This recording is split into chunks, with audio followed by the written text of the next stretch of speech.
I'm Allison Shiloh-Ware. I'm the director here, and this is the 28th event that we've had since April. So we're on the home stretch. It's been a really busy season. We've loved welcoming so many people connected with the Mennonite World Conference. So we're thrilled to have you here tonight. We may have some German guests and maybe some Germantown guests. I invited a bunch of people to trickling in. Just briefly though, I'm going to tell you there are restrooms in the back. There's also water, and there's also candy and some crackers if you need that at any point. But I think it's going to be pretty informal tonight, right? Do you want chairs? This is great. Okay. All right, take it away. So welcome everybody, welcome to Philly again. And this is the second time that I've actually done a talk here in this space. And for me, it's pretty significant. I guess you guys did the tour. With Amy. With so, Amy, okay. Yeah. It's significant for me as an African American because 1688, first anti-slave petition, history is held right in this building, and so it's pretty significant to think about the significance of that moment and Mennonites in general in this country and African American experience kind of coming together and intersecting at that moment of history. So kind of cool. But what I want to do today is tonight is share a little bit of my story and hopefully challenge and stretch our way of thinking about race and racism in American society. And then hopefully after that we can have a conversation, you can ask some questions. So be thinking about what kind of questions you might want to ask. It might come out of something that I say, or it might just be other questions that you have in general. Okay. So I grew up in a community called Norristown, which is Norristown was like a unique little space because it was like a third black, a third Hispanic, and a third whites. Mostly lower socioeconomic, but on its edges were kind of wealthier suburbs as well. So, and it was all in one school district. You know, so everybody kind of went to school with everybody. That was my normal. That's all that I knew. And in many ways, like that was the point in time when I felt most normal, right? If, whatever that means, right? And so, growing up, while I felt normal, there certainly were, as I look back especially, like a lot of racialized things happening all around me.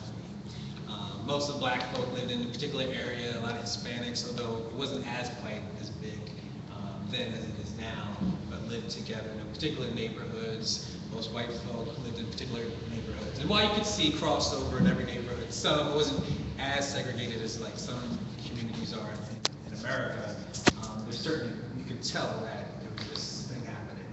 Much more than that though, in our school system, we had what they call tracking systems. Does anybody know what tracking is? So basically, they were supposed to like track in, there was like, if you were supposed to be an exceptional student, you'd be in the top tracks, and if you were a terrible student, you'd be in the low tracks. And what ended up happening is that in Norristown, because there was some kind of racial segregation, students were being bused into different neighborhoods, right? It's like kids from East Norton, which was typically a white suburban area, were being bused over into our neighborhood. And so like in Eisenhower, it was mostly folks walked to the school, right? But you had white suburban kids who were being bused in as well. And what happened is that all the top tracks were almost all white, and maybe like one minority. And poor me, stuck with, you know, most of the black students were in the lower tracks, and whatever white kids, somehow the system failed them, and they got stuck behind with the rest of us, you know. And so it didn't work for everybody, apparently, but for the most part, if you were white, you tended to be on the higher tracks. If you were black and brown, you tended to be on the lower tracks. And that's just the way things functioned, and that was the norm. And I knew growing up that if you were black or brown, you were more likely to be poorer and to live in like row homes or something. And if you were white, you were more likely to live out in the kind of suburban edges. But that wasn't always the case. I certainly had poor white friends who lived in our neighborhood and lived around us as well. So that was my normal growing up. When I was about 15 years old, we had a fire at our house, and so we literally lost everything. We had to move, and my dad had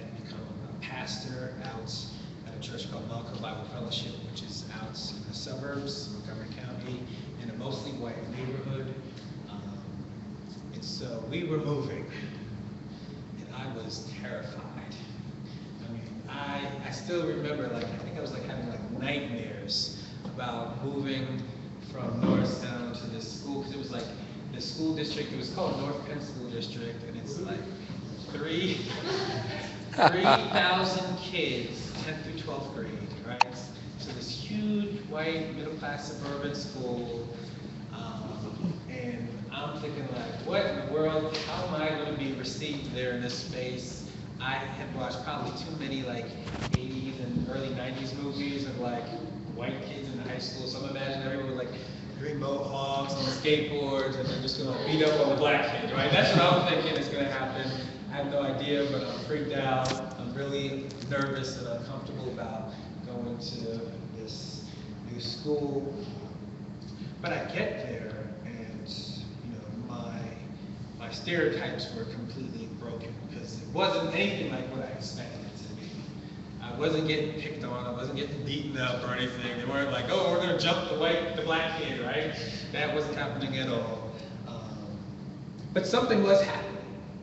Something had happened from my time at Norristown to my time there. I would, hang out. I would go to basketball court. Love to play basketball. Always grew up playing basketball. But I'm not exactly like, the largest of stature or anything. So I wasn't necessarily like the greatest growing up. I was decent. But I would go to the basketball court and I'd be like the first or second person picked up before they even knew who I was. I'd be like, me? Okay, yeah. And so something was happening. People were all of a sudden like I was like the cool kid in the school, right? So I'm here, I'm new to the school, nobody knows me, and everybody wants to get to know me. People want to spend time with me, and I'm trying to figure out like what's happening, but I'm liking it, right? Like, this is great, this is wonderful. So something was happening, and I was beginning to realize like I was the same person, nothing had changed, same personality, same gifts, same character, but somehow the gaze that was on my body was interpreting my body in a particular way, and it was a cool way, right? I was seen as cool, same person, same, but that's what was being projected onto my body. So that was interesting because on one hand, I was being interpreted as cool, and yet I didn't really want to be there. Okay. So it was strange because, I didn't want to be there. In fact, anytime North Penn played my home school at Norristown in football, because they were in the same broader area, I was rooting for Norristown. I was like that guy that was like obnoxious against the kid. But at the same time, I was very much received there. But something was going on there, right? And at the time, I didn't really have the language to describe what was happening to me and how I was being perceived. Certainly now I can look back and like, certainly there were certain stereotypes still, right? Black stereotypes about what it meant to be black. And it was being projected onto me even before they knew anything about me. And so I had to wrestle with what exactly that meant. Anyway, so that was my experience at North Penn. I was only there for 3 years. And I also, having grown up in the church and stuff, I felt, calling, wanted to, do biblical studies. And so I looked around and tried to find out, what options were around. And there was this school called Messiah College a couple hours away. So I was like, hey, why not, right? And so I went to Messiah College, and when I think about it, other than it had a biblical studies option. Get there, and, I should say, like, going in, like, I knew I visited the school, I saw, looked around, like, all right, it's a very white school, all right? But I'm like, I've already done this before. Like, I already, not only did I do it already, but I had done it, like, before it was like mostly white school, but they were like non-Christians or whatever. But these are gonna be my brothers and sisters in Christ, so this is gonna be a breeze. This is gonna be great. So we're just gonna like connect and be one in Christ, and I was not worried about it at all. It was gonna be great.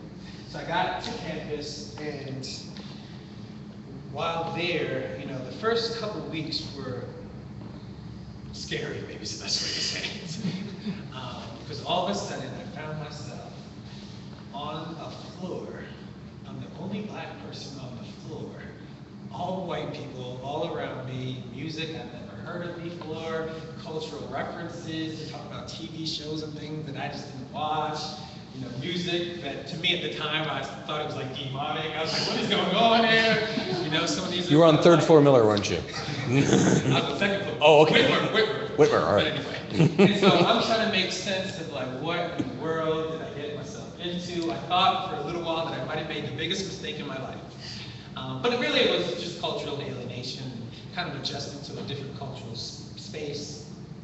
That while certainly in North Penn, I was a minority, but I went home, it was a black community, my church was black, my closest friends were black. So I had never immersed myself into somebody else's worlds that were so different than my own at that particular point. But I was a friendly person, and so fairly outgoing, and so I connected with people pretty good. Before you know it, everybody loved Drew because Drew was just friendly, and I like to joke around. I like to play pranks on people. Whitmer second, we were like the prank floor. And one of the things is that like I got so into it that I actually got the nickname on the floor as the Godfather because I was like orchestrating like all kinds of like complex pranks on people. And for whatever reason, people like listened to whatever I said and went along with my little fun games. So I was having a good time and kind of just going about my business. And then, and really I could say mostly freshman and sophomore year, that was it. You know, I certainly still felt some of the alienation and feeling a little out of place at times, but I wasn't confused with that at the time. To deal with it, I'd make like dumb jokes, like talk about my big black fridge and, you know, and all my black appliances in my house. It was like, you know, the immature way of kind of processing, you know, this experience that if you're out of place and you don't know how to articulate what you're feeling. And then stuff began to happen, right? I began to notice, like, stuff that I wasn't paying attention to and noticing before.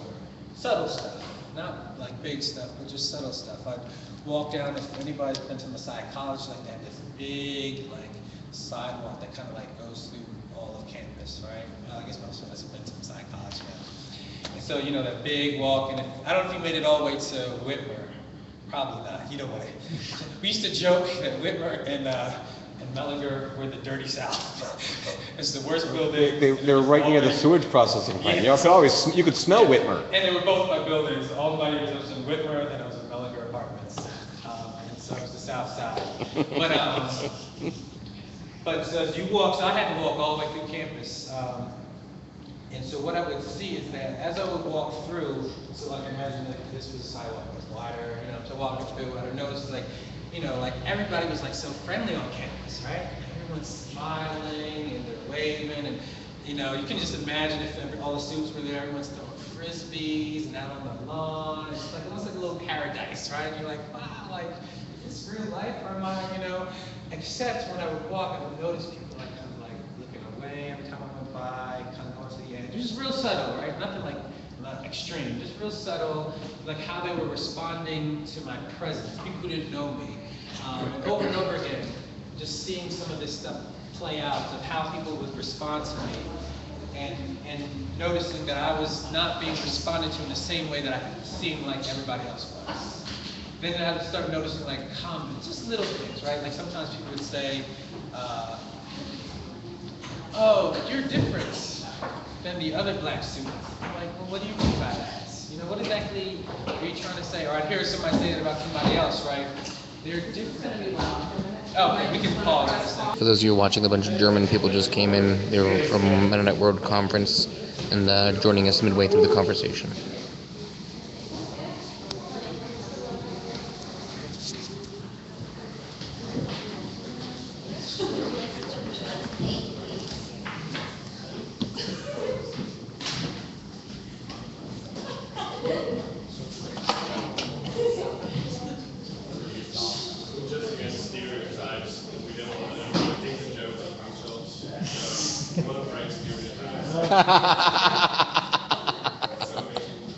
All right, welcome again. Welcome, new friends. Welcome to Philadelphia. Did you guys just get into Philly, or you just been touring? Oh yeah, someone told me that you guys were out hanging in Lancaster County with the Amish. Very cool. Very cool. Great. Well, wonderful. So you're joining in. I'm kind of midstream into a story, but hopefully you can make sense of where I'm going with it. And then I have some other stories that I'm going to be sharing as well. And then hopefully at the end, what we can do is have some conversation, and you can ask some questions.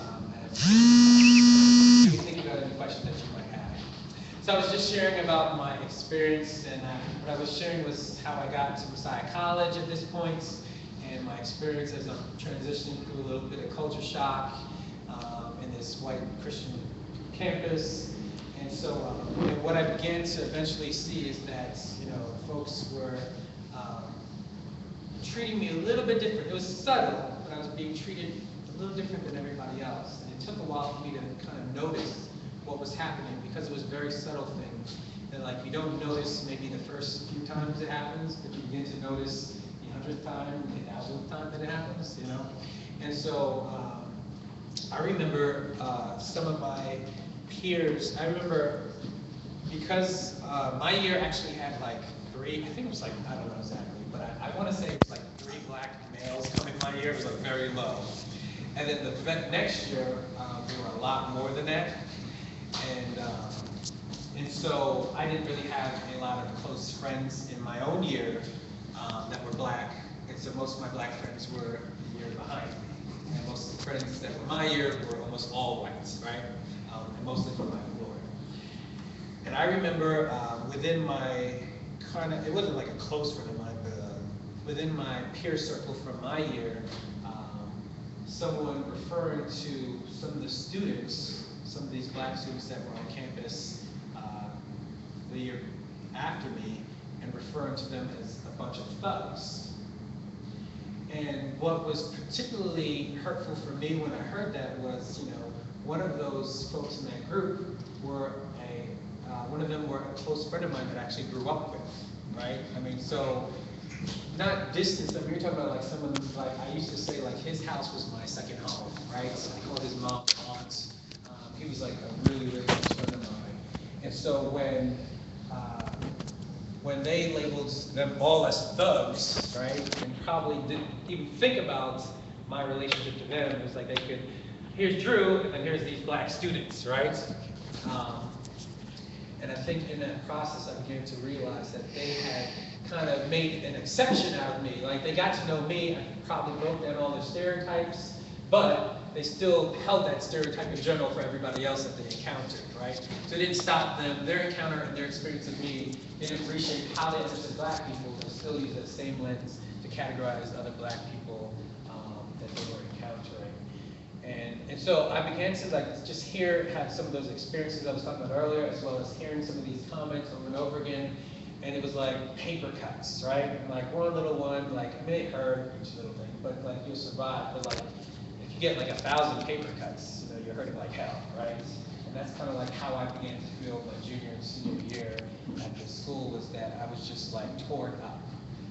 Just like lots of little cuts. There weren't huge things. Some people had some really more dramatic experiences. My experiences were just things that just wore me down, one after the other, after the other, after the other. And so what I began to realize is that while many people who knew me personally, like, loved me, like, oh yeah, I love you, oh my goodness. I also realized that people who didn't know me were also seeing me as a thug, right? And it was interesting that one of my, there were 2 white females who I was close with and friends with from freshman year all the way to senior year.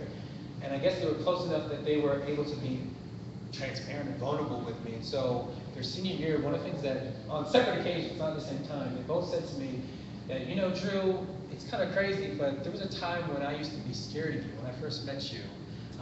And both of them said that in different ways, basically that same point. And my whole thing to them was, I actually said thank you for sharing and being honest, because I didn't know that they specifically felt that way, but I knew that that's how people had seen me on that campus. And so for me, it was almost like, not going insane. I know people are just seeing me that way, so it's good affirmation, at least know that someone is open enough to admit the biases that they had. And my only challenge was, make sure you don't reduplicate those stereotypes onto other people. Allow my experience with me to challenge you to stop looking at everybody, all black males, in that particular way that you were seeing me. So that was my experience at Messiah College. And so it was an interesting, my journey was interesting. So I explained how I grew up, which was that I grew up in a place called Norristown, and particularly the neighborhood that I lived in was mostly black, but it was kind of multiracial. And there I felt normal, right? And then I moved and spent 3 years in a white suburban middle class neighborhood for 3 years for the end of my high school.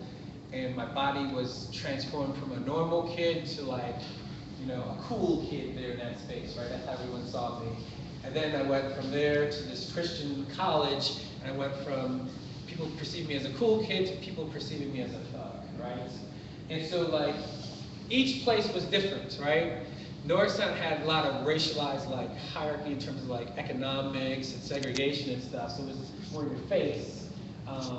North Penn, I seemed like I was being received, but it was stereotypically, right? It was like the idea of a black person. So before anyone knew me, they thought I was cool, right? I didn't have to say anything. That's just what they assumed about me. And then once again, my body was transformed, not because I changed, same person, same character, same traits, same everything, same gifts, but all of a sudden I become a thug in that space. And so I began to realize that no matter what space I was going in, it was all racialized space. It just functioned differently, right? So there's not just one way in which race works. Sometimes it works in different ways in different spaces. And I had to learn to be attentive to the different ways that race was kind of playing out inside of me. So one of the things that I think is just helpful for everyone to understand when thinking about race and racism particularly is that it's, on one hand, it's a social construct, right? That means it was created by human beings, right? People didn't always think in terms of race. Race was something that was developed particularly post, especially, you could say it emerges on the scene with like Christopher Columbus and the conquest around the world, but really modernity speeds it up because people begin to think that we can categorize people and classify people into different kinds of people, right? And so racialized language develops, particularly in America. It has a very strong history, right? Of categorizing people, labeling people, othering people according to different kinds of humanity, theoretically, right? That was the goal. So it's a social construct that was created, and it was created for a purpose, right? And that's sometimes the thing that we forget to talk about. What was the Make your purpose computer easier to of use. race and racism? Windows will read and consist list Why was it automatically. created? Press the cancel. But on one hand, so if it was a social construct, right? On the other hand, like, some people might say, well, if it was created, then let's just be colorblind, right? Let's just stop talking about race. That's the problem. We created it. Let's just stop talking about it, and then we'll solve all the problems, and we can come together, sing kumbaya, hug, and everything will be all better. But it also it ignores the fact that race is also a lived reality, right? Just because you construct something, this was constructed, and it's real now, right? Chris is still up. He's not on the ground. He's not on the floor. And so just because something was constructed doesn't mean that it's not real. And so we have to also deal with the realities of race and racism today as well, right? I mean, people have been enslaved by it, they've been raped by it, they've been lynched by it, currently somebody's probably being denied a loan or being not allowed into a neighborhood because of race and racism, right? So it's real. It's not just a figment of our imagination just because it was created. We have to deal with the actual realities around it. And so we have to wrestle then with what's the meaning of race and racism, how is it constructed, what is the purpose of it, right? And one of the things I think is helpful for us, especially in the church, is to think about the fact that, sometimes my experience has been that in the church, we primarily talk about race and racism in terms of bridging the divide, right? We've got this divide, we've got to bridge it to bring people together. We've got to share space. We were saying we had pizza earlier, we were chatting, and I was saying how sometimes people think like the answer to our racial problem is closer proximity that will solve all our problems, right?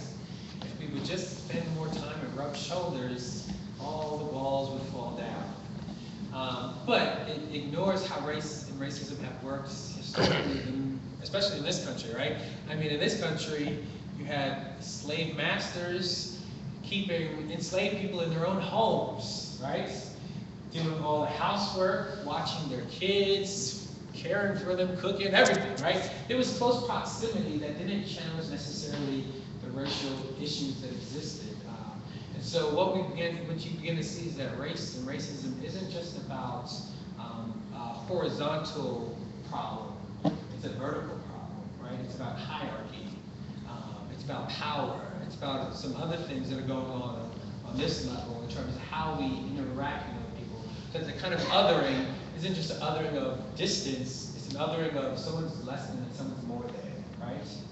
And so how do we begin to think and reconfigure what does it mean to have this kind of othering that says some people are higher up on the racial hierarchy and some people are low on the hierarchy as well. And so that's some of the challenges that I think that we have in the church is to begin to wrestle with what that means for us today. So after I went to Messiah, I graduated, I didn't finish, and I got my biblical studies degree, and almost, I think it was like 1 month after I graduated, I was hired at Harrisburg Brethren Christ Church, and it was a multiracial Anabaptist community. I went there not because it was Anabaptist, but it was because they were dealing with racial reconciliation. That was like their focus at that church, and I was so scarred from my time at Messiah, but yet also was a Bible major who believed all of a sudden like being challenged with everything I was learning about what it meant to be in Jesus Christ and who we are called to be, and justice, and all these great things. And I wanted to see like, can we actually live this out? So that's what kind of brought me to this church. And so it was a neighborhood church. The church, a lot of people lived in that community right there.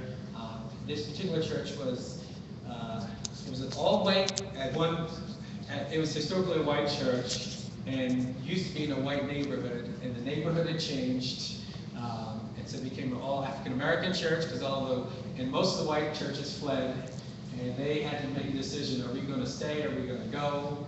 And they actually took a vote because they're like, we have to be serious. Like, if we're going to stay, then we have to change, and if we're going to go, then let's just go and stop pretending, right? So they voted that they're going to stay, and they're going to change, and so they slowly began to try to bring people of color on staff and try to change who they were. It was a process, but they're certainly on that journey right now.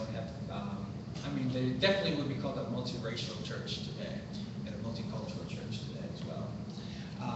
One particular day, I lived close to where the church initially was. It ended up moving while I was there. I always joked that they were trying to run away from me because it was like literally on my block, and it moved to like a few blocks down to a bigger building. But anyway, I got out of my house one day. I had at that time a little '92 Mercury Sable, my little hoopty, hopped in there, and I'm driving. You guys know, I said hoopty. Old vehicle. Everyone's following me. In my old little car, a cheap car that I had bought, and I hopped in and I was driving through town, and this particular neighborhood that we lived in was called Allison Hill in Harrisburg, and so it was primarily a poor black and brown neighborhood, and in general you just didn't see white people there, right? Like, you just don't see a lot of white people, and you just didn't have white people in the neighborhood. There were other parts of Harrisburg where white people lived. They usually did not choose to move to Allison Hill. And so this particular day I'm driving and I'm going through like one of the main streets heading towards like the Capitol, which, but right before we get there, like there's like a really like poor neighborhood as you get closer and closer. And I'm driving this one day and I see like this big mass of people. And I'm like, what in the world is going on, right? And as I get closer, I see like it's a big mass of white people, and they're like out on the sidewalk. I'm thinking like, what is going on like in Allison Hill today? This is a place where usually you don't see white people at all. They just don't go there. So the big mass of white people, and as I get closer, like I see like they've all got like these bright yellow T-shirts on. So I'm like, wow, like, these folks want to be seen, and they're doing very well at that, right? They're being seen. And I get closer and I see what they're doing. They're like handing out like grocery bags to everybody. Kind of joke is kind of like Oprah, like everybody's going down, like you get a bag and you get a bag. Just no discrimination. Everybody just got a bag. I almost hopped out and got a bag, but I didn't because I was on my way to something else. But so at first I'm thinking like, all right, this is probably like, first before I saw the bags and that there were adults, I thought maybe it was a youth group. But I was like, no, that's not youth group. This is like grown adults just handing out bags randomly to people.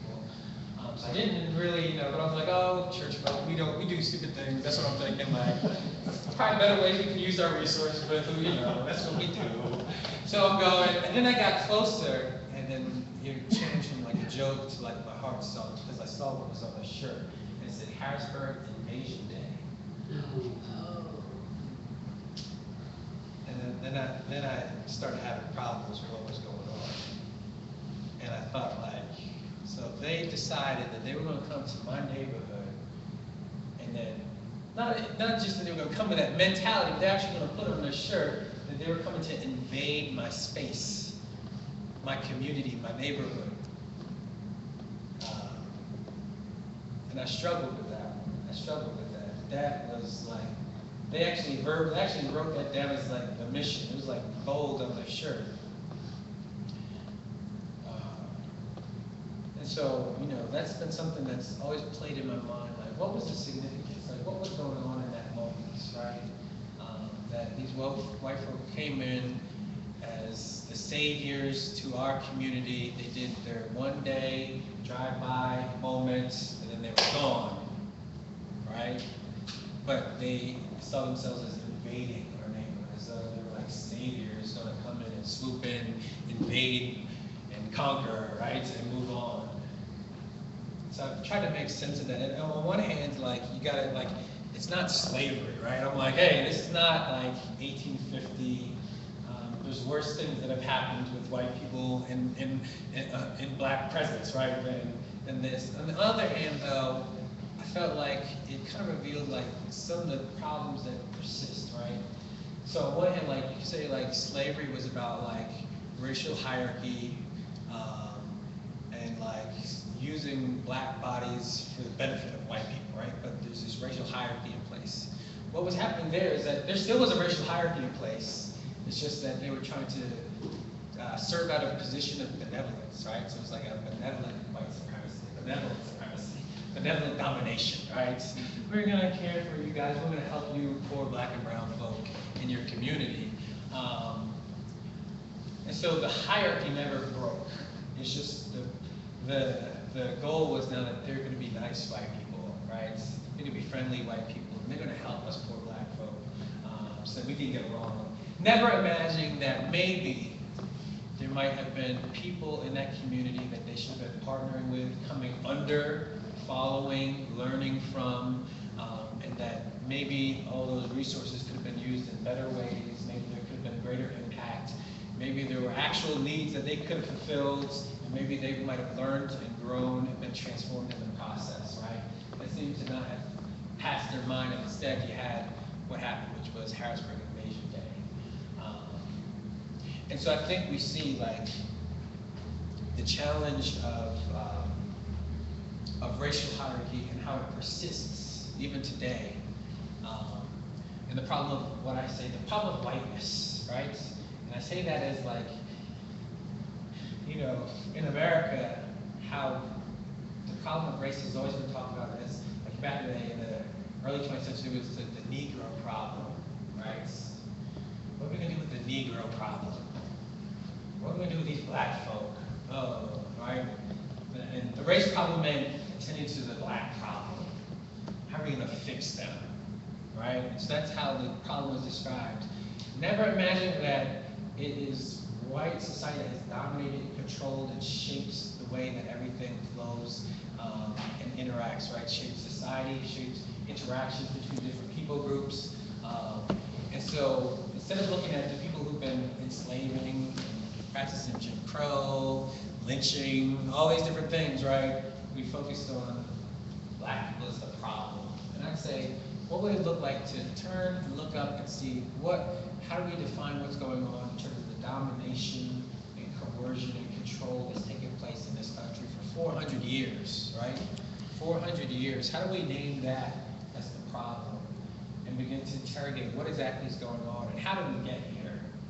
Because I think those are some of the issues that I think will have to happen. If we're going to break out and find a new way, we have to wrestle with how did we get to this place to begin with. Of course, most folks, when I begin talking about things like whites and whiteness. I'm like, what are you talking about? I don't know what you're talking about, right? I'm just me. I'm an individual. I'm just neutral. I'm normal. I remember at Messiah, some people said, I don't really have a culture. I wish I had a culture like all you all. It's so cool to be, distinct and have a culture. So I was like, what does that mean? I don't know what that means. Everybody has a culture. Someone's like, they saw themselves as like dropping out of a vacuum of culturelessness and no ethnicity. Like, everybody else is diverse. There's diversity around me. And then I'm just me, plain, normal, neutral. I'm just objective, right?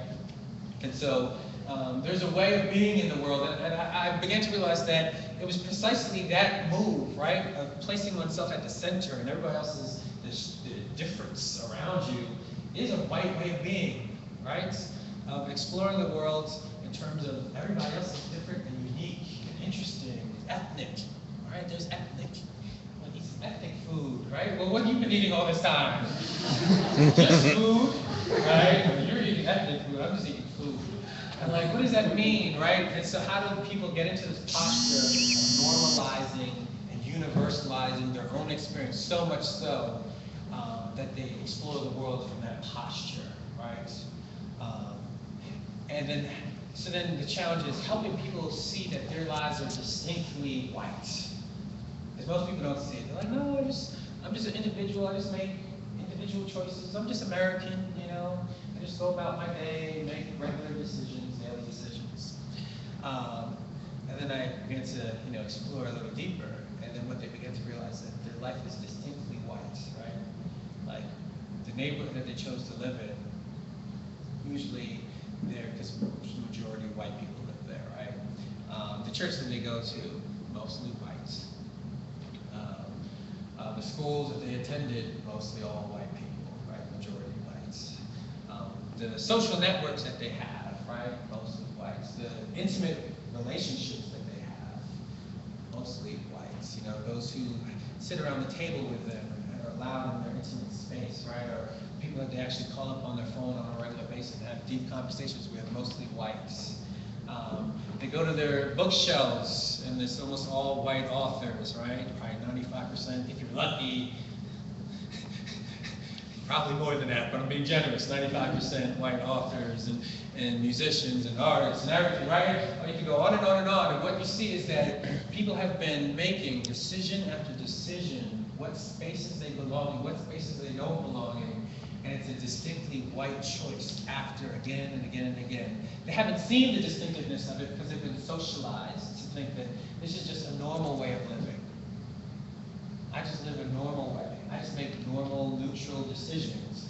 And they don't realize that they're actually socialized and that there are forces greater than themselves at play and that they're just playing a part in this grander narrative of history in America. And they're just making all the decisions that you could almost like predict people to make, right? And so how do we begin to recognize our own distinctiveness, the own distinctive way in which we make racialized decisions, or in this case, whites decisions, right? How do we begin to recognize that, name that, be honest about that, struggle with the fact that we are not just free agents, but that we are part of this bigger story, and it shapes us. We've been socialized. We're human beings. We've been impacted by communities, actual people, actual stories, and those things shape us. We're not above culture, we're in it, we're part of it, and so we're living into this story as well. And I think once we begin to at least acknowledge some of those realities, then again, we name it and are honest about it and sit with that, I think we have a better chance of maybe breaking out into a new story, groping towards something else. But if we remain, delusional and kind of like, no, I'm just a free agent, I'm just American, I'm just an American, right? Then folks struggle to get out of that.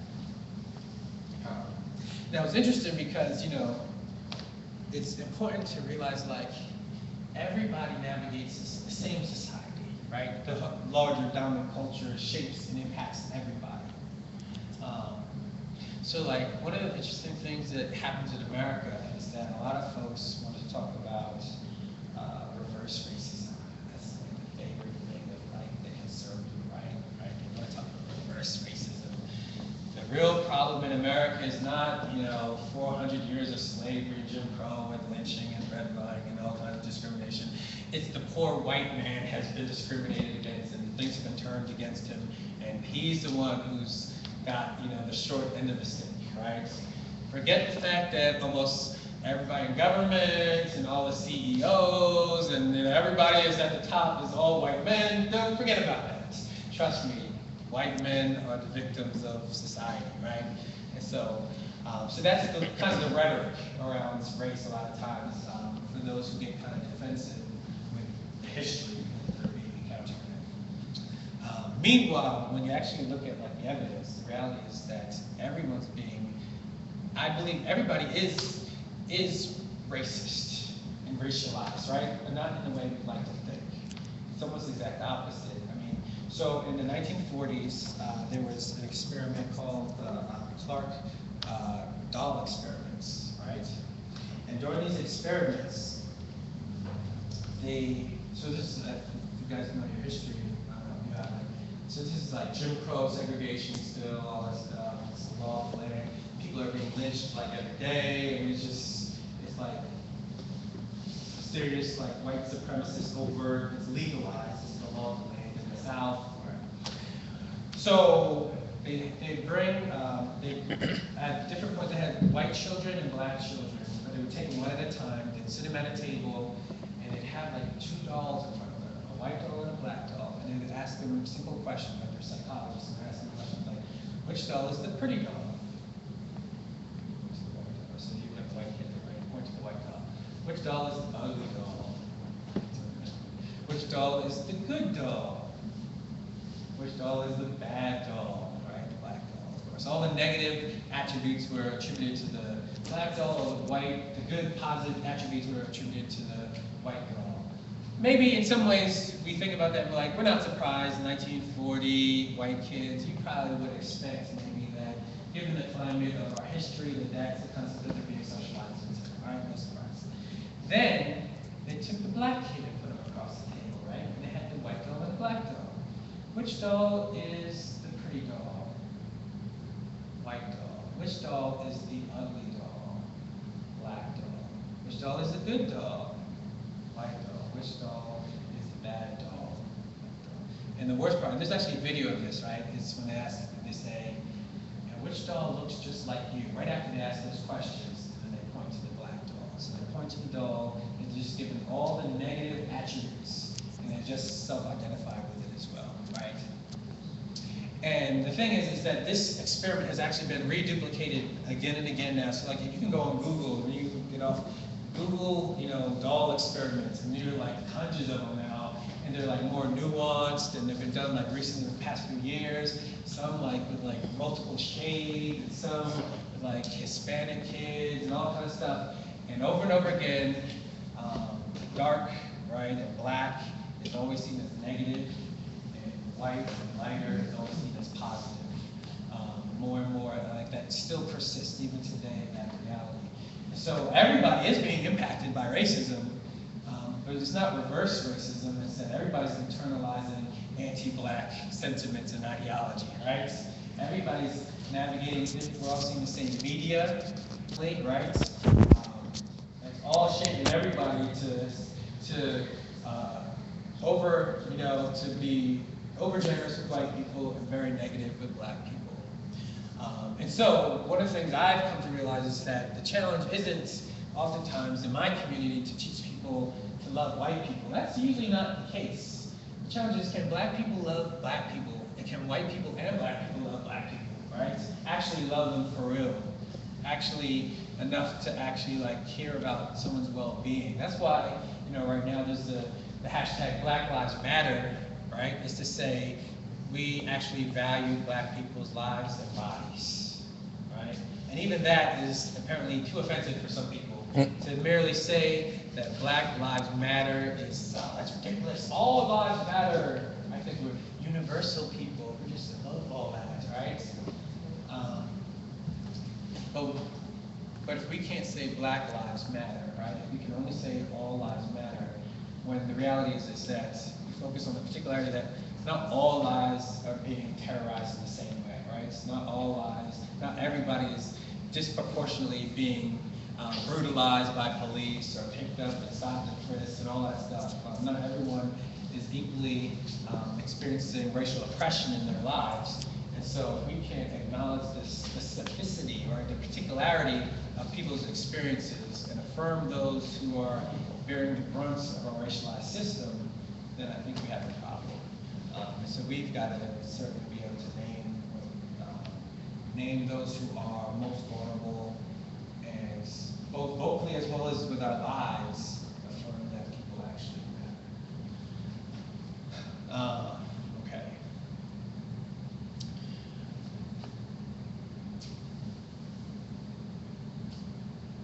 I'm going to begin to wrap up just so we can get some Q&A. But before I do that, all right. So one of the people that I find particularly interesting in the German crew will like this thing. Maybe, I don't know, or maybe it's too close to home. I don't know, we'll see. But one of the people I find pretty interesting is teacher Bonhoeffer.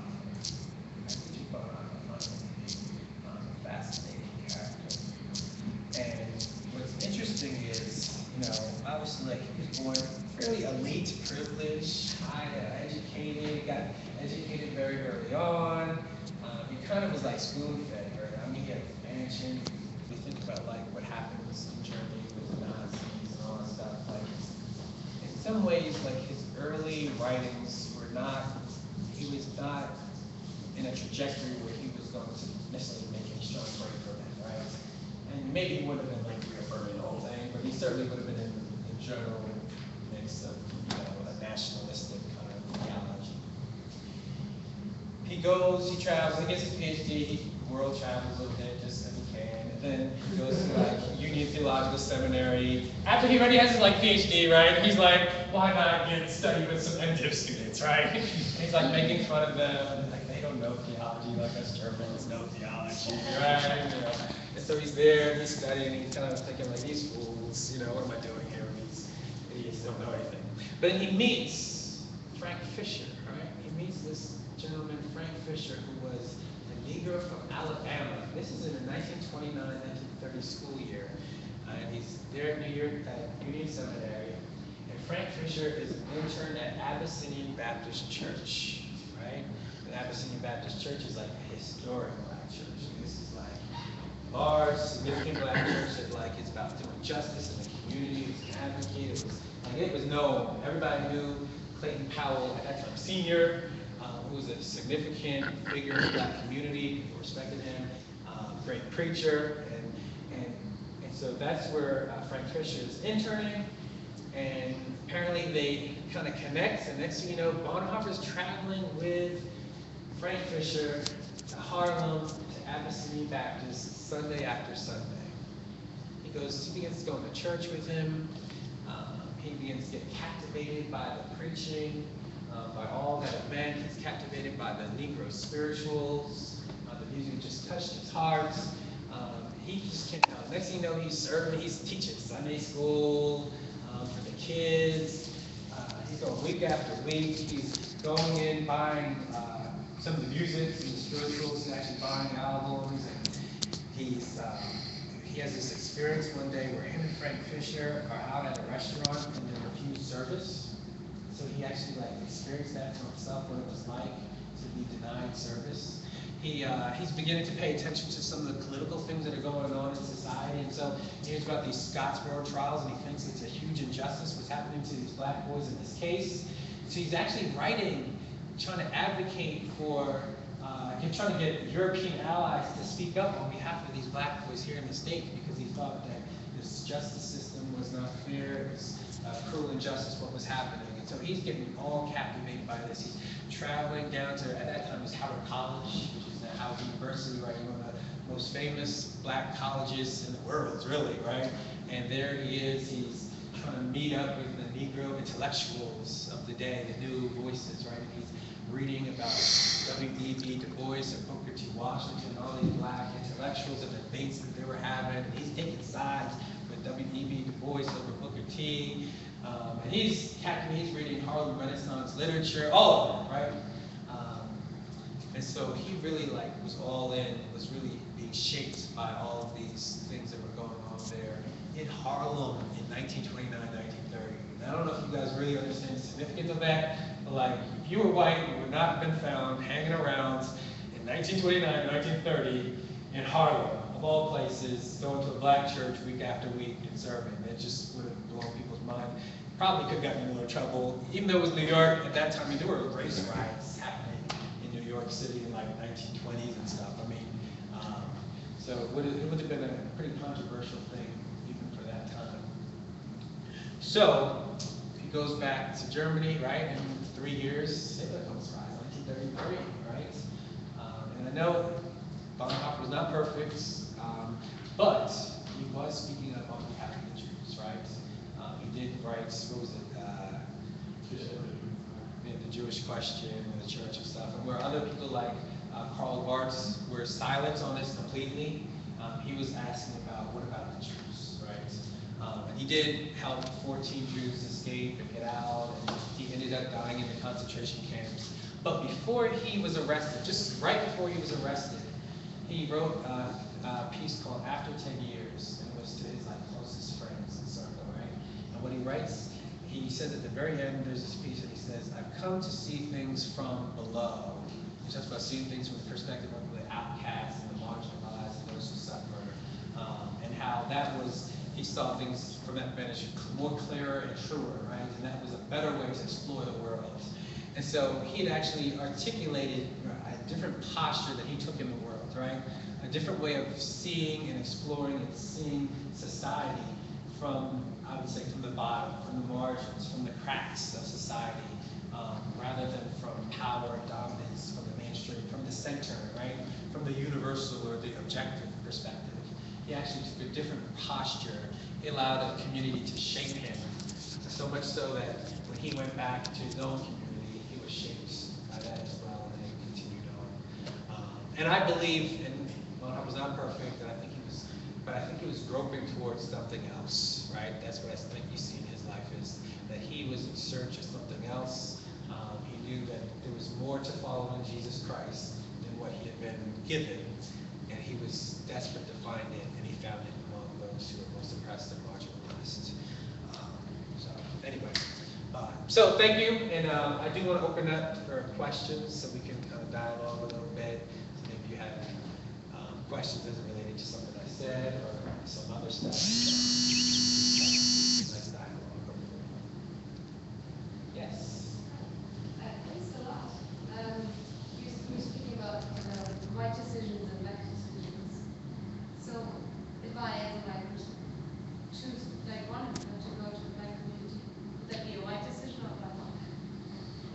Well, I think it is not a right decision what he did, right? Because I guess if a right decision is about performing in your role that you've been socialized into, he breaks out of his socialized role, I think, in what he does.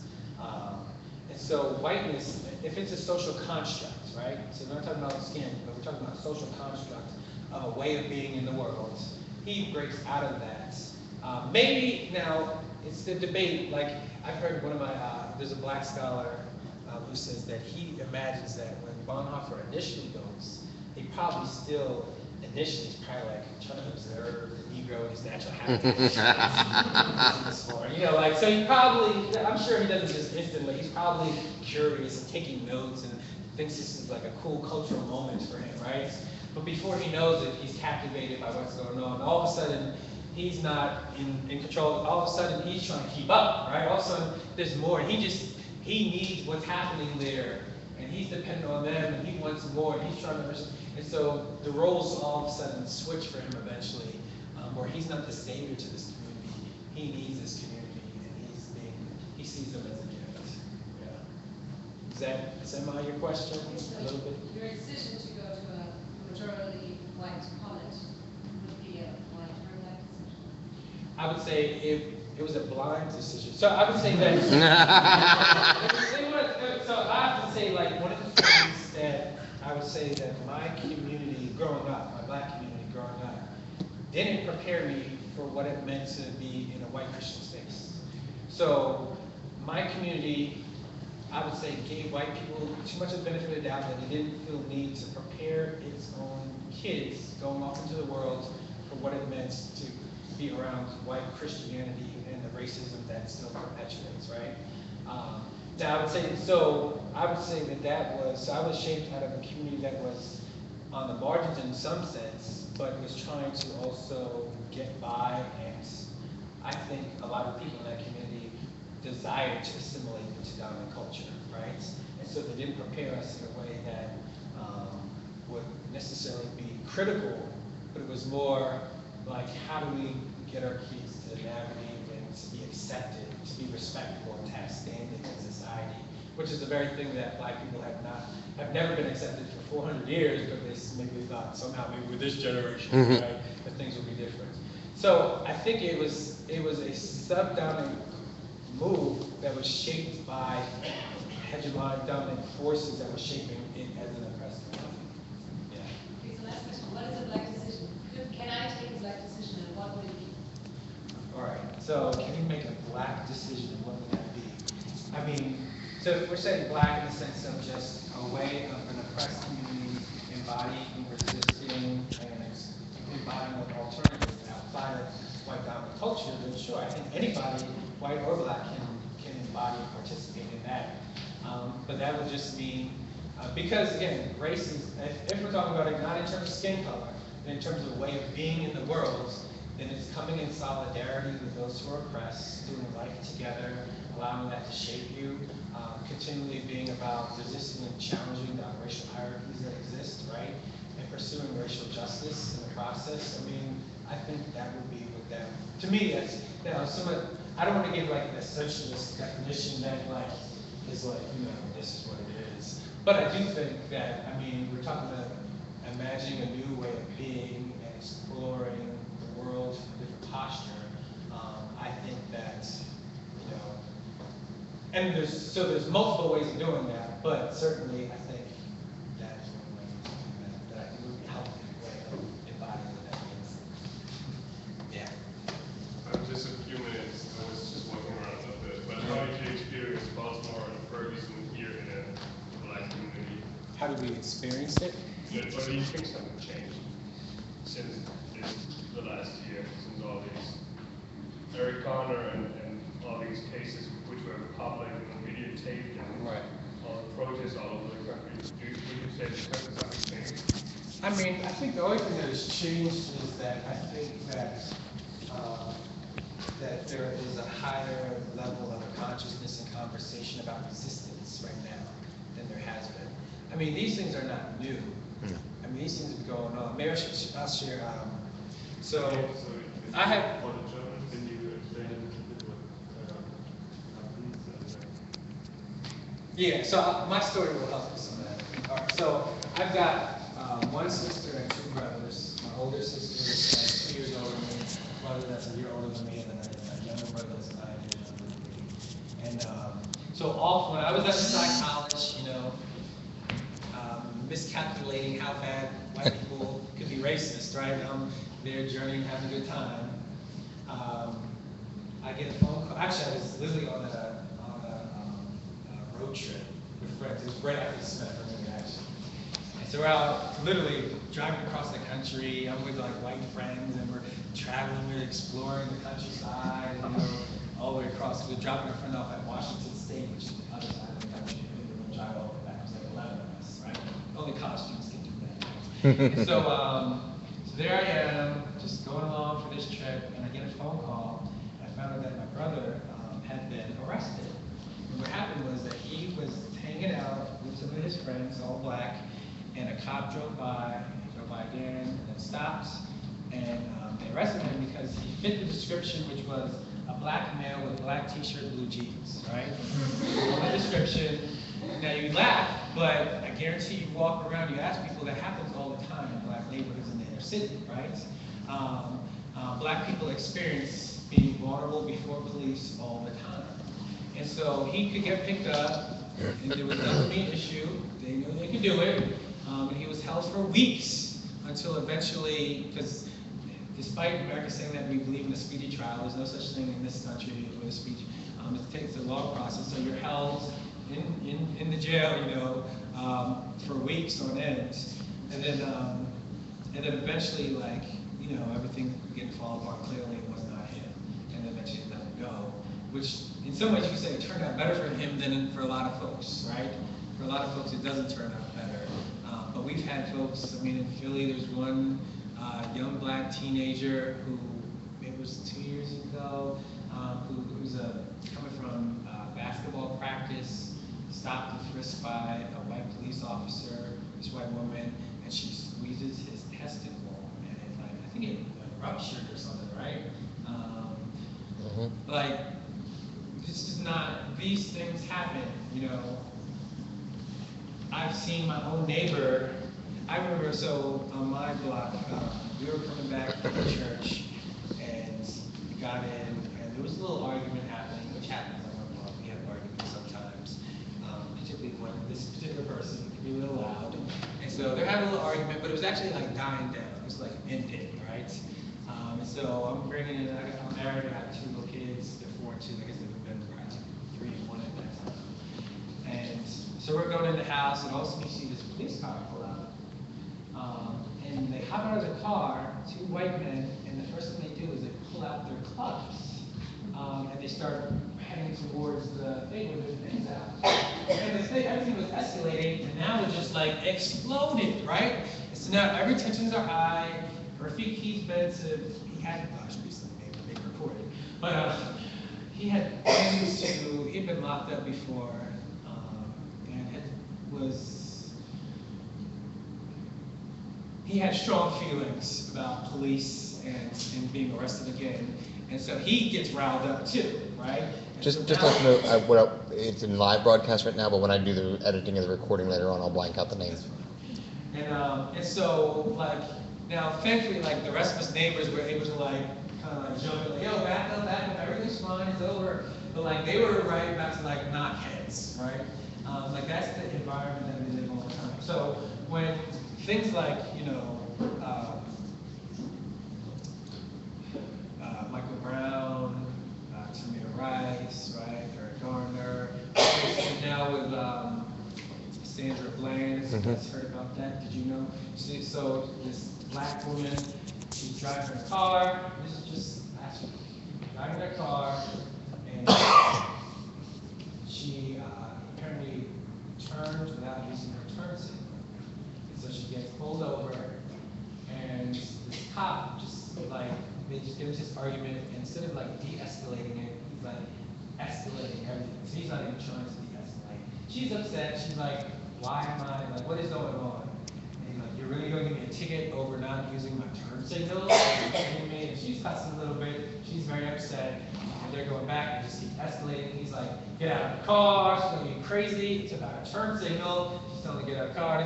Before she knows it, she's on the ground. She's handcuffed. I mean, just, she gets arrested. She goes in. And then a couple of days later, we're told that she hung herself in the jail.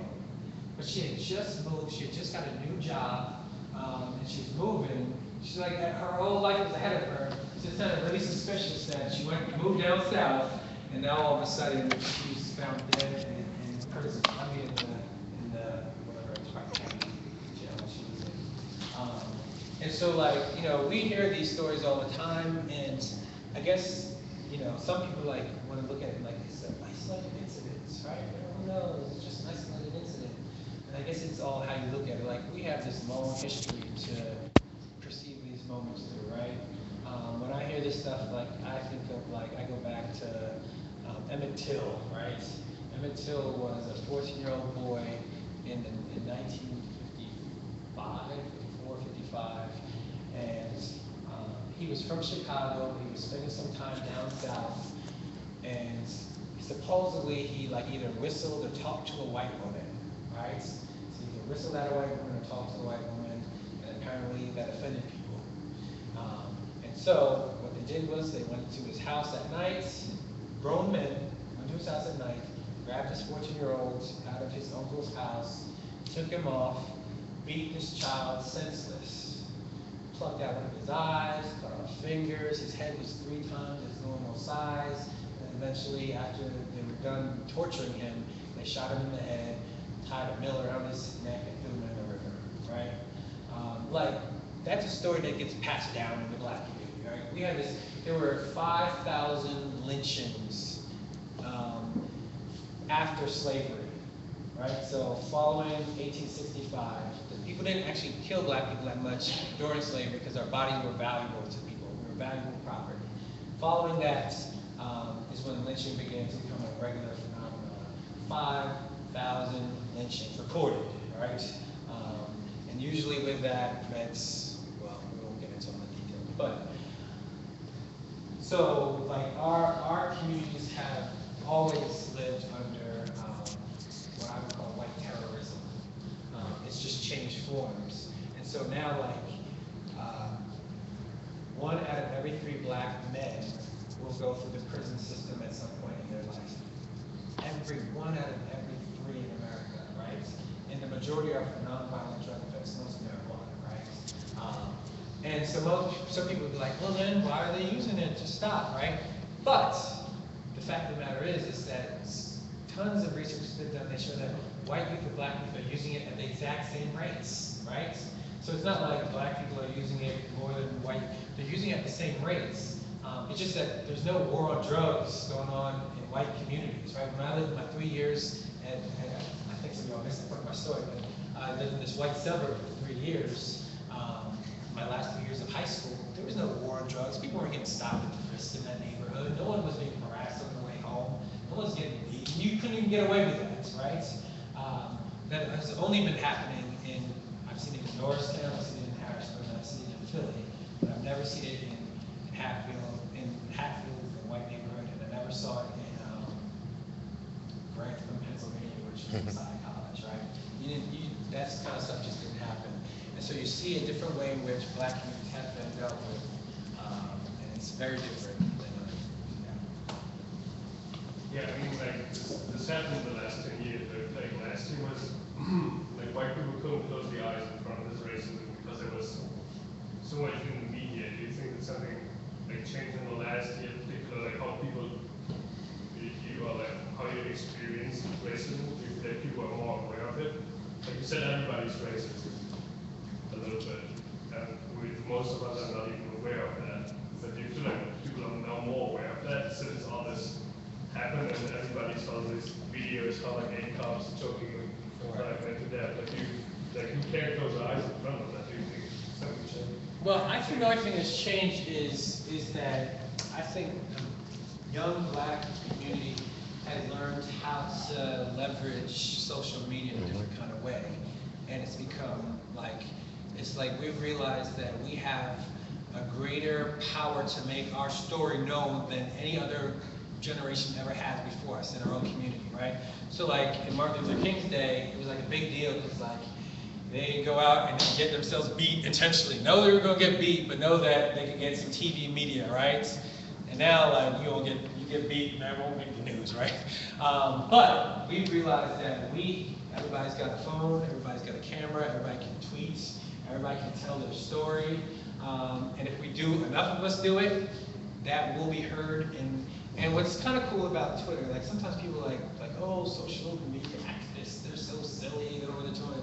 But the reality is like, there's the power to actually allow like communities that are normally segregated, don't have voice in dominant culture, because of retweets, really, that's what it is, right? It can break out into different communities. So all of a sudden now, you know, people can leverage that, knowing that if enough of us stir this up, people retweet it, it's going to go into spaces that otherwise would have ignored this all the time. So I think what's new is white people encountering these stories. That's the new thing. Now, granted, the other thing that's new is I've always known that all this stuff has been happening, but I haven't seen so many black people being shot and killed in my life. So it's one thing to know that it happens all the time. It's another thing now that it's being videoed, which for some people is actually traumatic. That's very painful and hard. So I know a lot of folks that just can't, black folk that just can't see anymore. They're like, we need to send it out there, I just can't look at it, right? For me, I always feel like as Christians we have an obligation to look at the pain and the suffering and not forget. But I also realize I respect people who feel like it's traumatic, especially if it resonates with somebody close to you that's been killed. I get that. But anyway, so I think that is the new thing in terms of what's happening today and why there's conversation that won't go away, is because young folk today have a different kind of, they're leveraging this power. And I think we're a different generation. I think we're tired of, this is not the Martin Luther King generation. You're not going to see people all dressed up in suits trying to look like we're better humans and we're respectable than everybody else. People just want to be themselves. They want to be affirmed as themselves in all their complexity as human beings that are both good and bad, that cuss and get angry, that yell, that do all of that. They want to be accepted as human beings just like everybody else is accepted. And I think people are very determined about that right now. I think there's a different level of resistance that people want to engage in right now. And yeah, we've had enough. I mean, it's been 400 years. I mean, I don't think we sometimes don't make sense of that. It's about 400 years. So when is enough is enough, On the topic of social media, with me with the video camera in hand, we recruited you 2 years ago into MennoNerds, and the challenge was trying to do it in a way that was not making you the token black guy among the white Mennonites. What's your experience been? And I want full honesty, even though I am MennoNerds kind of here. What's your experience been in incorporating into that social media network community? Yeah, it's not the first time that I've gone to spaces and navigate. So in some ways I probably use that same space like I did what I learned in Harrisburg, an actual physical community, which is, I'm going to leverage and I'm going to work, and so long as I feel like I can change systems and how things are working, then I'm willing to participate in that. So one of the first things I did for MennoNerds once I became part of the editorial team, I'm like, let's get some other folks up in here, right? So Yep. I was the second black person, and probably in a few months, there's Rodney, there's Austin, I'm opening this door, I'm busting it wide open, I'm trying to get other people in there, And so that's kind of my posture is, if I can make some kind of systemic change, that's going to change the environment, and if I can have my voice, if it's, whether it seems radical or subversive or not, if it's being accepted, then I'm going to speak. And so that's kind of what I set out to do, and I've mostly been able to do that. I'm always cautious. I think at any moment you can be tokenized. I think at any moment, not intentionally, but I think I'm always cautious of what my role is, and that I'm not somebody's boy or not somebody's pocket. So I'm cautious of that. I stay conscious of that all the time. I think that's the same thing in the Mennonite church. I'm not a Mennonite, but I'm sort of Anabaptist, but I'm moving in different Mennonite spaces, speaking and stuff like that. And I have to be cautious about what's happening here, right? Am I being used? Am I accomplishing anything? Is it a little bit of both, right? And how do I go forward from there? But that's real. That's always the case. Cool. Thanks. Drew, you talked a lot about your college decision process and your time in university as being so formative for you in coming to some new understandings. We've got a room full of young people who, from Canada and Germany, who are approaching that university age, and I wonder what suggestions you might have for them. There's some of you already in university. I'm a picture. I'm waiting with you. A little far removed from that era of life. But what suggestions do you have, kind of some practical steps? Either as they're in the midst of that journey, or as they're making choices about what could be next. Just as a brief example, I grew up in the South, went to college in the South, and I made a specific decision that I wanted to go to grad school in a different part of the country, which may not seem, I came up here for grad school. And that may not seem real dramatic if you're from another country, but going more for the Mason-Dixon line is a very different context than Alabama, where I went to college. So those kinds of things, what kind of steps would you suggest? Yeah, I mean, I think that relates to like what we were talking about, like teacher Bonhoeffer and some of his decisions that he made. I mean, I think the question is, you know, what would it look like? And certainly, so in every country, there are. So we're talking in a very American context right now. Right, talking about the Black experience. I could say, like, probably in America, you know, let's talk about the Native American and Black experience in terms of race and ethnicity. Let's talk about the grounding of what shapes America, right? But I mean, every community, every country, every region has different kinds of power dynamics and history and domination and all that kind of stuff going on, different kinds of oppression going on. And I guess the question would be is, you know, what would it look like to break out of the script, so to speak, or the socialized expectations of what you're being born into, right? I joke that, so I'm a PhD candidate in theology and ethics now, and I often joke that I'm being socialized and discipled into something, it's just not Jesus, right?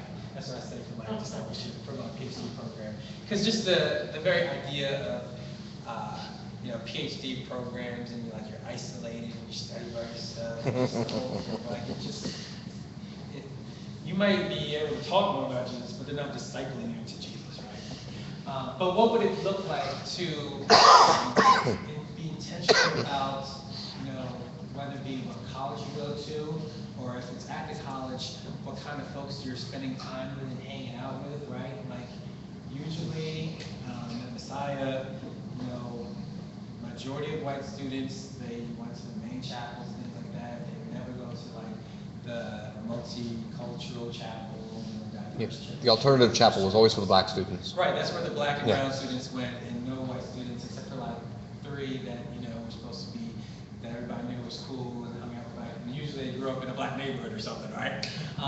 And so everybody was just kind of playing through the scripts and not even thinking about it. But what would it look like to be intentional, to expose yourself to different kind of folks and communities, especially those who've been historically oppressed in your region or country? I think that would be extremely powerful and significant, and to, you know, take courses intentionally from professors that are going to be provocative and are going to challenge you and stretch you, to think outside of just the norms of your dominant cultural society. And I think in general, all professors hope they're doing that. I think certainly some folks are more positioned to do that more than others.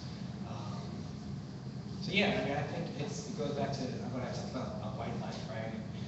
White community, white friends, white books, white everything, right? And so it's so distinctive, right?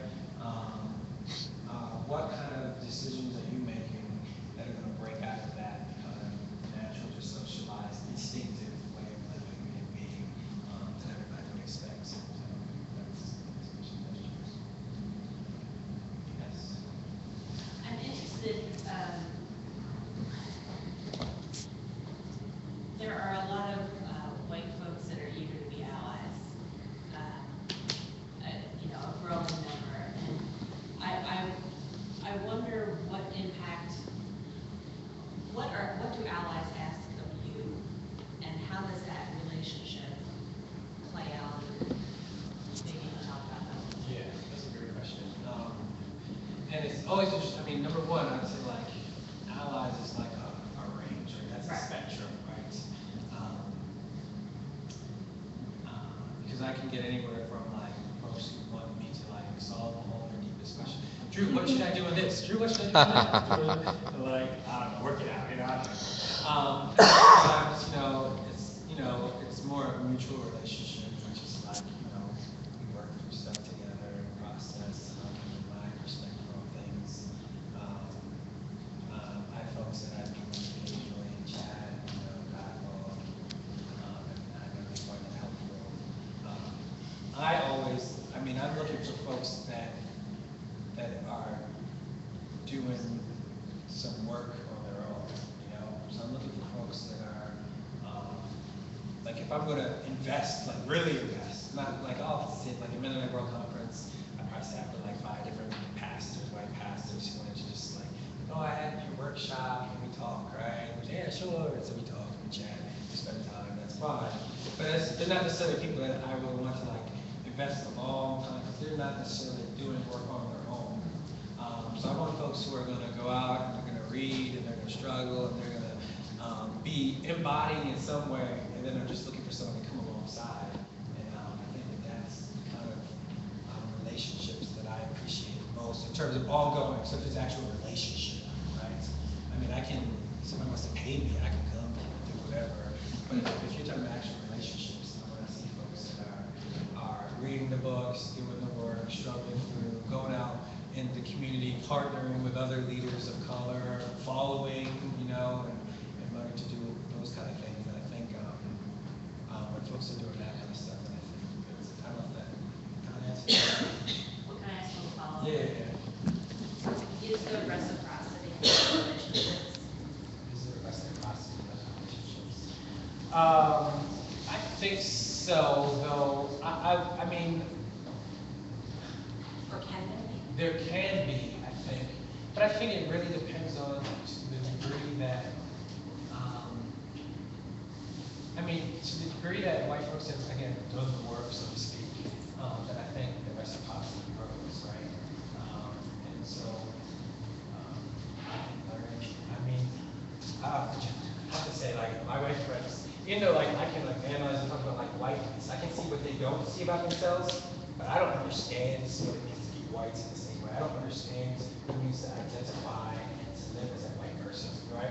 So there's ways that if somebody's actually doing the work, they can actually help me understand things in a different kind of way, or maybe they're reading something interesting, hey Drew, you might want to check this out, it's interesting, And so it can go back and forth, and just being friends, just human beings sharing life together, I think that's for real. And so, and whether it's encouragement, or it's just, or it's intellectual, or it's just hanging out, I think all of those things are natural in that sense. For the most part, it's rare that I find people that white people have done as much reading and work as I have.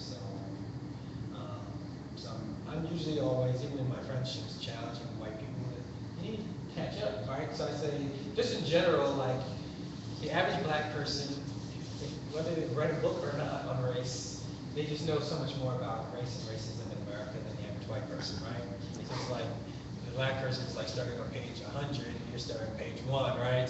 And then you're trying to have like a dialogue, and it's kind of frustrating because you don't have the background information. So I'm always challenging white people to catch up, to do the work that they need to do to understand what everybody already takes for granted. Then you can move on to or nuance it. But there are some folks that I know, friends, who are doing some really good work. And when there's in fact, I'll pick Caitlin, right? Yes. She's a MennoNerd. She's one of the people I brought in. So. But she's not black. She's not black. I brought in a whole bunch of black people, right? But I brought in Caitlin, this white woman, right? She's been doing the work, right? She's this white woman who she has a blog called Buy Their Strange Fruits. It's about racial justice and all that stuff. She reads, she engages, she's constantly highlighting other people of color. In fact, every Friday she does a thing where she's like... It's Friday Fruits. Her Friday Fruits, where she's going to give props to the people on whose shoulder she stands. That's what she says. And then she shares like 6, 7 links of people of color who wrote something interesting that week, and she passes it on, right? So she's constantly highlighting other people. She kind of keeps herself, like, you don't even, if you go to her blog, you might not even know that it's who it is. You think it's a black person, right? For the most part. Because she just kind of lays low. She loves giving props to other people. I love her. We've chatted in real life. I'm not in real life, but online and stuff.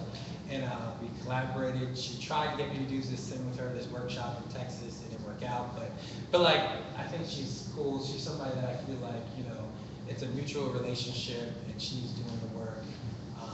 And I still think, she still looks to me and asks me questions. What do you think about this? And maybe that'll always be the case, but I also have learned things from her as well. So, yeah. You used the phrase life together several times today. Yeah. And that's a well-known work of Bonhoeffer. How formational was that particular work in some of your work you're doing with integrating racism awareness with theology and church structure and getting rid of the white dominance in church in the West, at least. Yeah, actually, the funny thing is that, well, I think of the term as, from Bonhoeffer, in terms of the actual book itself, that's not where I actually fleshed out what that means. So I think of the term like together, and I think Bonhoeffer, but in terms of actually fleshing it out, I don't think it's that helpful in terms of fleshing out what I'm talking about.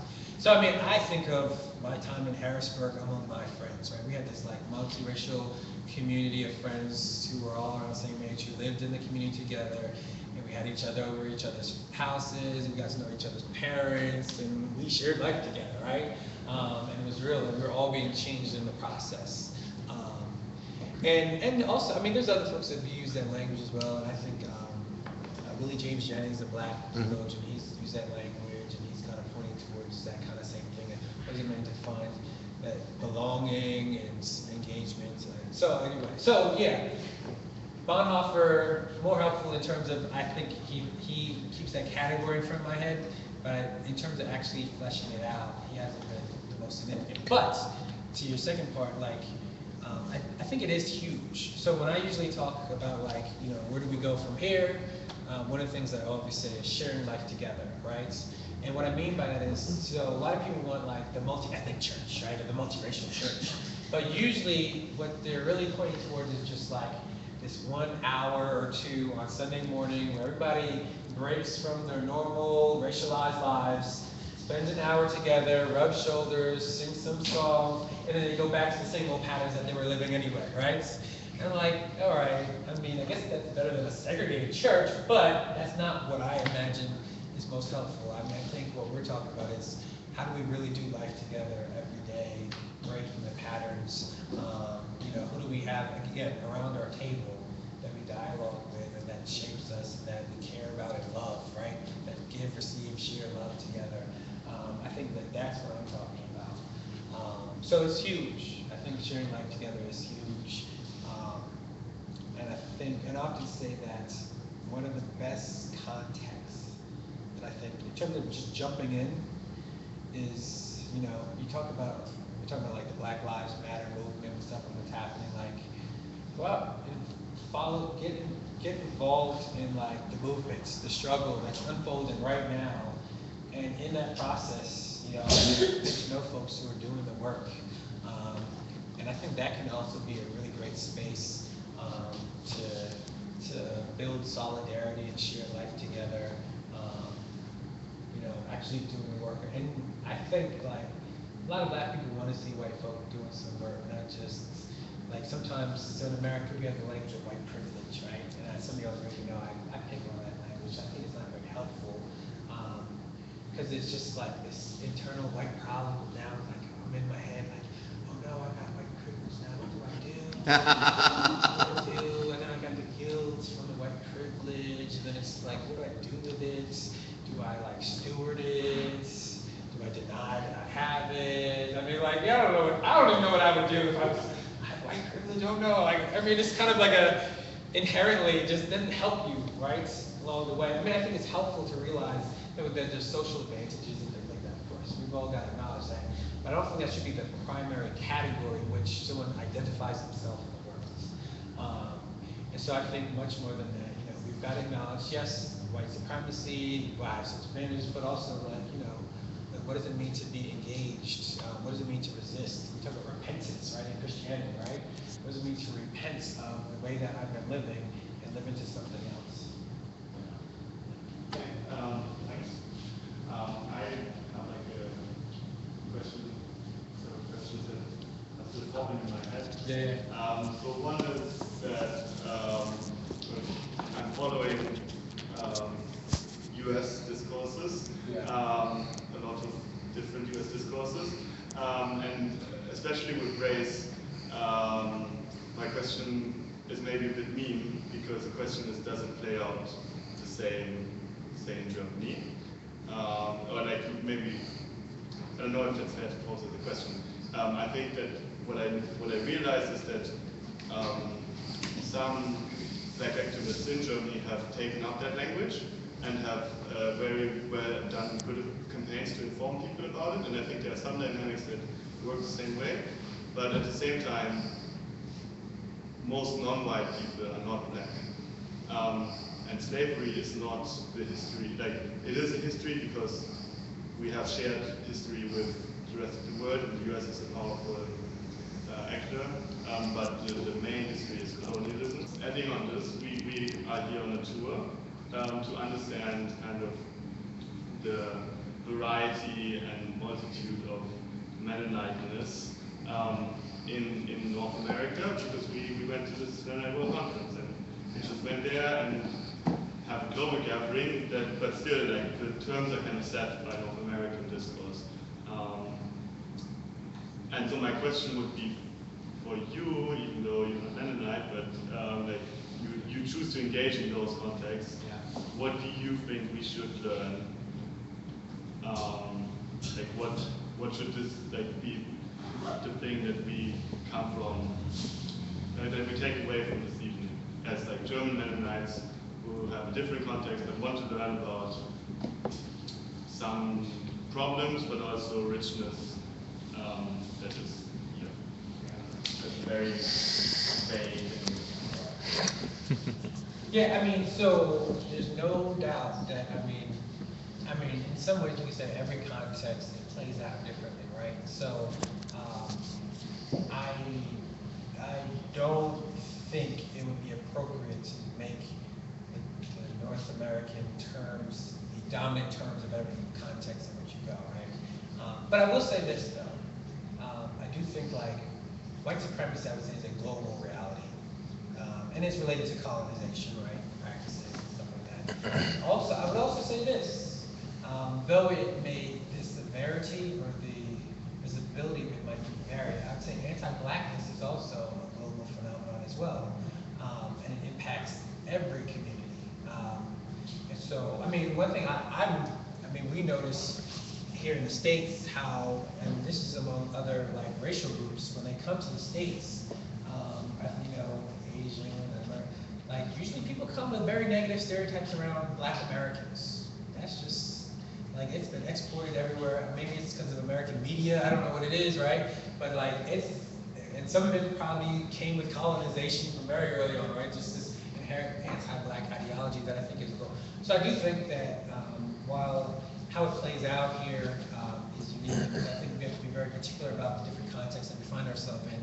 I do think because of its maybe visibility, I don't know if that's the right word, but it at least might be able to help name and address some of those things, even if they're less subtle in other contexts. But that said, I mean, I do think, like, colonization, I think, is huge. I mean, I think that is, and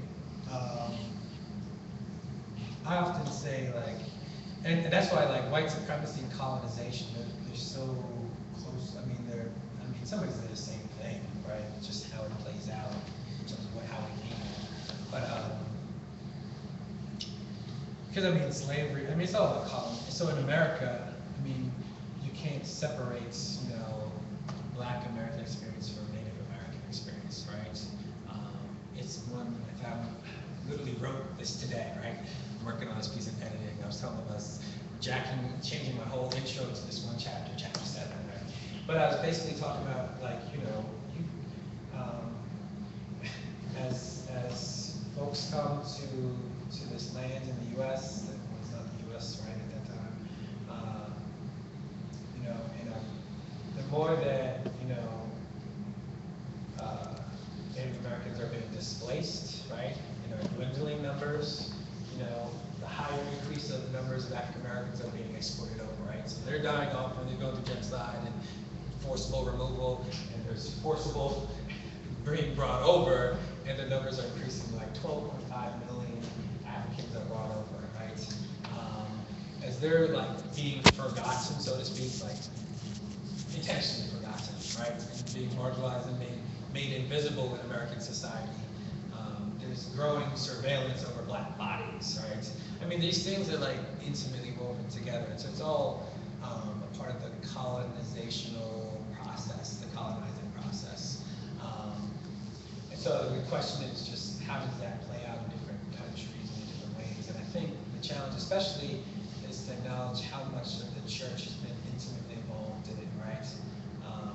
And how much, I mean, I have to say that you know, making everybody Western was so powerful, right? So not only the Native Americans and, you know, whether you go to Asia, Latin America, wherever you went, you know, new haircut, new clothes, new way to talk, new values, new worldview, everything, right? But not just that though. It was so powerful that even Jesus had to go through that process, right? Even Jesus couldn't just be a poor Jew living under Roman occupation, right? He had to have a new look and have new values. He had to be refashioned after white men himself, right? Western men in this case himself.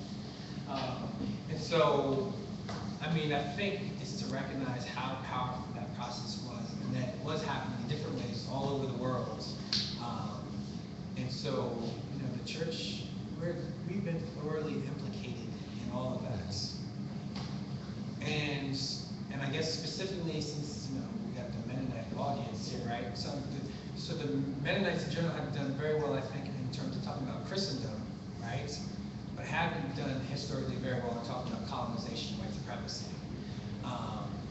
And I think that some of it is precisely because they've also been mimicking those things themselves, right? Just in different ways.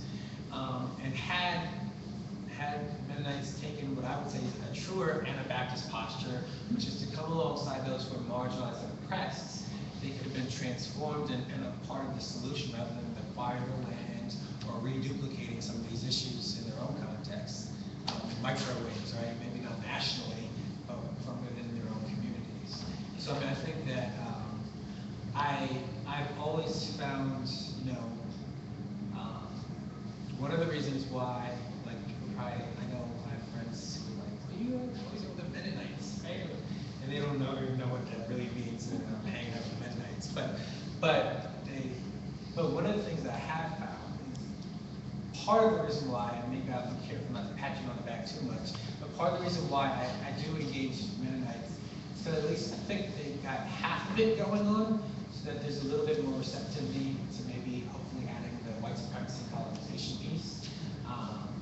But I also think that Mennonites are stuck on themselves a little bit. I think that they're the saviors of the world. I think that's one of the challenges that keeps Mennonites from actually taking the posture of being in real solidarity with oppressed people is that they think they're God's answer to the world already.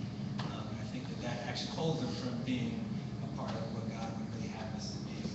So I think if, you know, a little more humility and learning that, you know, there needs some transformation, needs some development. And I often say, you know, because my work, in PhD, my work is Black theology and Anabaptism, right? And I often say, like, I think that Mennonites need Black theology more than the Black church needs Anabaptism. Well, I think they both benefit from it. I think Mennonites need even more so, and they just don't realize, because they already think that they're the answer to the world. And so they're so cut off and blind to the fact that there are other people with real gifts in the church that could actually bless them and make them, probably help them live into something more Anabaptist relationship to the 16th century movement than what, you know, Mennonite churches today. Define Anabaptism. Define Anabaptism, yes. So as a coin that term, Anabaptism, and how I call it, I say it's simple math, Anabaptism plus Black theology plus activism. So you put those together. Anybody that is willing to follow Jesus in light of the resources and wisdom of Black theology and Anabaptism together and live that out, embody that, is an Anabaptist.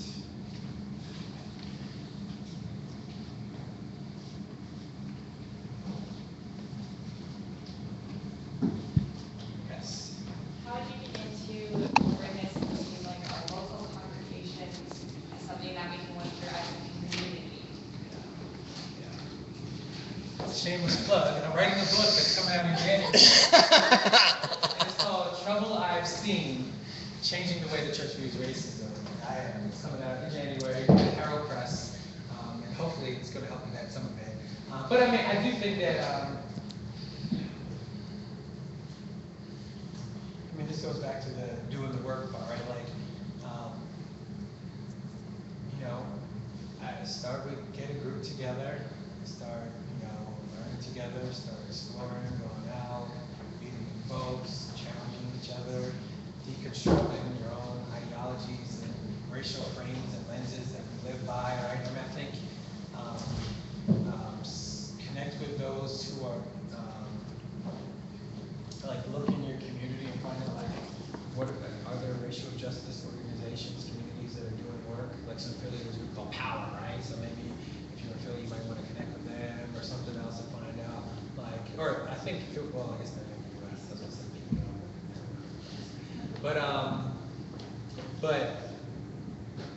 But like connect with other folks who are doing some work and jump in, just start. I don't think there is any like perfect path. Like you just wherever you are, you just jump in, and you just start going. So there's no like one perfect way to do it. But I think seeking like how we going to subvert, the racial hierarchy in our own church, even without people of color there, you might not have any racial minorities in your community at all. And I think you can start challenging the assumptions and the hierarchies that are in place, even in terms of just how you all live and be, and the posture that you take. Which is why I say like in the Mennonite church, if there's a posture which everyone knows this is ethnic Mennonite thing happening, right? And it just shapes the way that churches live and be and see themselves, right? Like what are the resources that your community uses? What pulpit? If you have a library resource, who's there, right? Are there people of color? And Canada certainly should have, indigenous folks lining that, right? That should be like your number 1 and 2 go-to before you go. Like the white option is when you can't find anybody else. There's no other options. Then it's like, all right, we'll go to what we would normally otherwise, right? But I think so. Just trying to shake things up and broaden your world, so that the entire church, the global church, and particularly those specifically in your community that are historically marginalized, are playing a huge part in your formation, your Christian formation. I guess what I find difficult is like you can be really excited and passionate about something like this, and then other people just don't seem to want to be on the same page as you. And so I think that's where the difficulty comes in. Is people don't want to believe that they're not oppressed, I guess. I don't know, I find this almost reverse thing.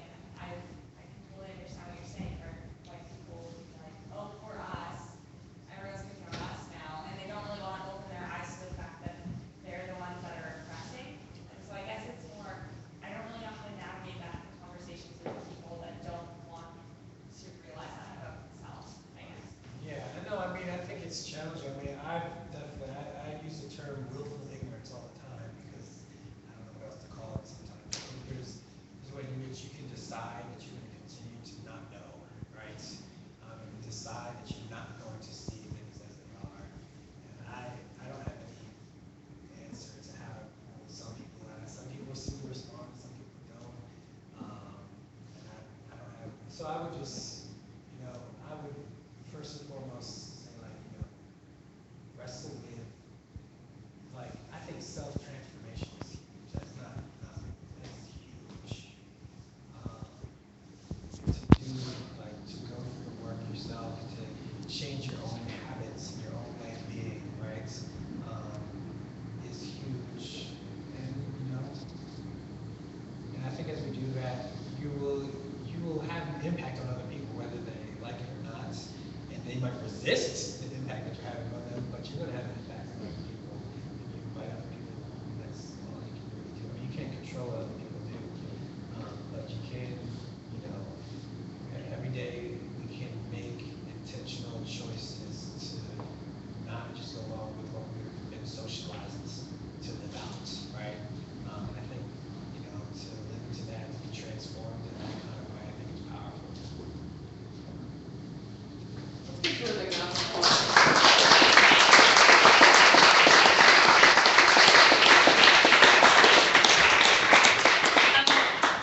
We want to stay in touch with you and maybe get a copy of your book when it comes out. How can we find you? Yeah, so I have Twitter. I love Twitter. Drew, D-R-U-H-A-R-T.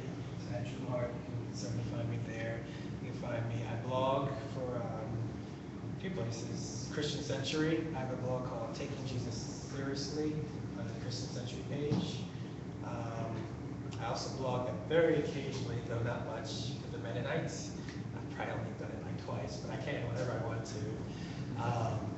And I blog, I have a personal blog called drewgihart.com. That's my personal page. And you can find me on Facebook. I have a personal account on a Facebook page. And share updates about my book and other stuff, other writings. He hangs out with us a bunch of MennoNerds too.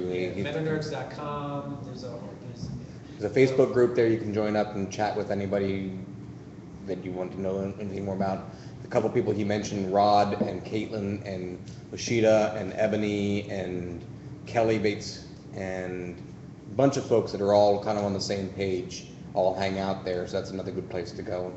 Again, shameless plug for MennoNerds this time. But Thank you again. I wanted to make sure everyone had that information. Yeah.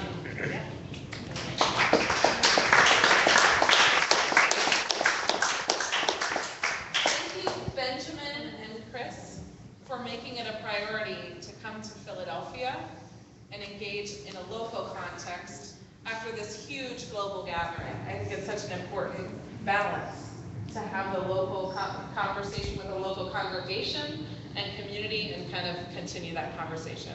I hope that this can serve as a springboard for further conversation, further interaction.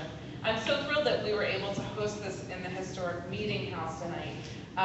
The Canadians came earlier today and they got the tour from Pastor Amy, and the Germans are coming back in the morning. So you're going to get to hear, we're kind of rewinds, and you'll hear the story of those first Germans here in Germantown. So we're ready to tell German folks. You're going to help us translate the Martyr's Mirror, too. I'm going to have you read it. Yeah. So we're so thrilled to have you here. I have some information about how you can stay in touch with us, too.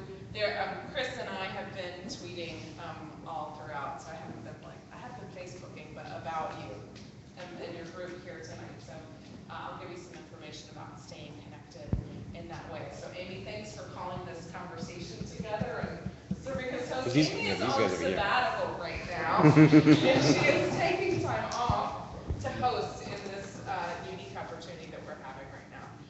And Rob is live streaming, and we're going to be able to see the video where later? The MennoNerds actually have a YouTube channel. If I can get a chance to do the proper editing and pretty this up a little bit, it should be up there in the next 2-3 days maybe, if I can squeeze the time in. So it'll all be up there. Yeah, that's where everything that we do with MennoNerds ends up somewhere online. You just Google search MennoNerds, you'll find us. We're there. We're insidious. Yeah, and Germantown Mennonite Historic Trust is also on YouTube as well. And we're glad to continue that conversation about Mennonites in Germantown today, as well as the ongoing story from hundreds of years ago. I want to just mention briefly, a couple of our board members are here tonight. Drew is one of our newest board members, and so we're so thrilled to have him. We snatched him up. He's like in demand in the Mennonite community right now. But he lives just a few minutes from here, so he's kind of in his backyard. And then Chris Nichols is here tonight as well, and he pastors out. Tell us the name of your church. Spring Mountain Mennonite Church. Follow the avenue all the way out till it ends, about 20 miles, and you're right in our neighborhood. Great, great. Well, if you have time, feel free to chat, use the restroom, get a snack. I also want to mention Jerome Gafford, who's my buddy who came, because I texted all my people today. I'm like, yo, there's a thing tonight, you should come. Jerome is one of our coordinators. They sort of function as deacons. I'm part of Circle of Hope, which is a Brethren in Christ church. We are a hip, young church, so we have different words for everything. But so we meet at night, we have guitars and stuff. But so he's a coordinator, which is deacon in millennial speak. So we're thrilled to have you this evening. Chris, would you mind closing us in prayer?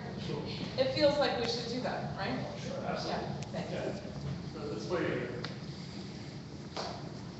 God, we give you thanks for this evening, for this conversation, and for Drew, and for hearing his story, for the great questions and conversation that happens here.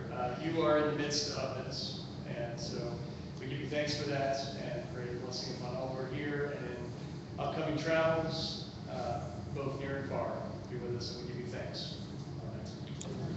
Chris, briefly, would you tell us about a living alternative and where we can find that? Yes, there is a book that was published that December. December. Yeah. And 1, 2, 3, 4 of the authors of that book are here tonight.